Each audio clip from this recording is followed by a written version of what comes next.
Syair ini bukan sekedar syair, tapi ini adalah hembusan ilham yang dibentikkan oleh Allah Subhanahu wa Ta'ala ke dalam hati para kekasihnya.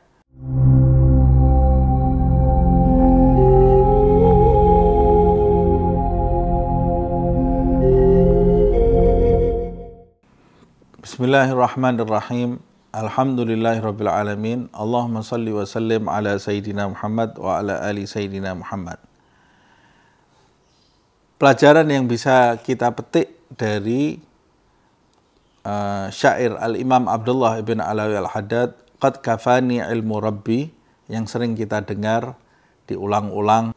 Kita harus tahu terlebih dahulu bahwa syair ini bukan sekedar syair, tapi ini adalah hembusan ilham yang dibentikkan oleh Allah Subhanahu wa Ta'ala ke dalam hati para kekasihnya yang kemudian muncul dari lisan mereka yang tulus dan jujur di sisi Allah Subhanahu wa Ta'ala.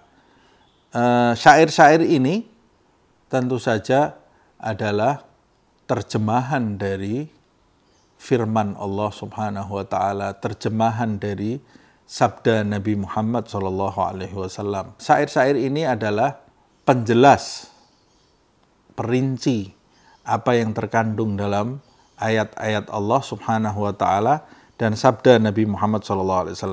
Makanya di dalamnya terdapat petunjuk-petunjuk yang bisa kita renungi dan kita terapkan di dalam kehidupan sehari-hari. Contohnya adalah berdoa kepada Allah Subhanahu wa Ta'ala dengan kesungguhan di dalam hati. Ini adalah bekal bagi mereka yang ingin mengarungi kehidupan di dunia ini. Berdoa kepada Allah Subhanahu wa Ta'ala dengan sungguh-sungguh dan memiliki keyakinan di dalam hati bahwa Allah Subhanahu wa Ta'ala itu lebih mengetahui apa yang kita perlukan daripada diri kita sendiri. Jadi doa itu merupakan kesungguhan yang ada di dalam hati, tapi Allah Subhanahu wa Ta'ala tidak memerlukan doa kita. Dia sudah mengetahui apa yang ada di dalam diri kita.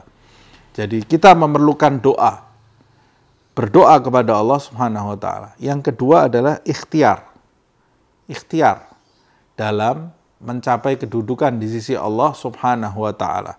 Kemudian yang ketiga yang bisa kita ambil pelajaran adalah memposisikan kita selalu dalam kondisi darurat di hadapan Allah Subhanahu wa Ta'ala.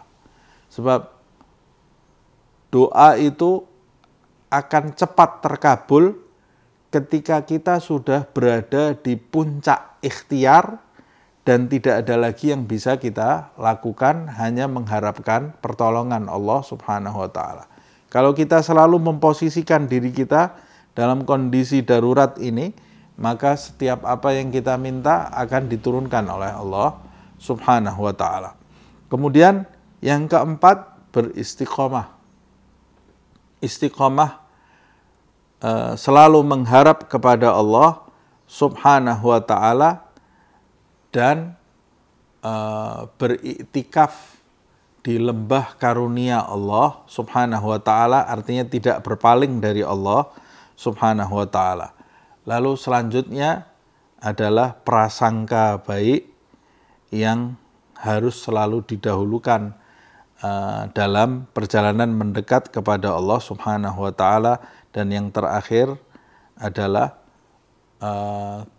menuju keridhaan Allah Subhanahu wa Ta'ala. Sebelumnya memenuhi hal-hal yang bisa memperbaiki hati kita dan sir kita, dan puncaknya adalah mencapai ridha Allah Subhanahu wa Ta'ala.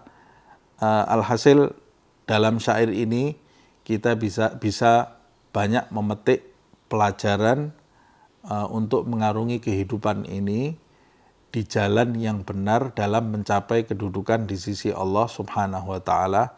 Wallahu a'lam bishawab.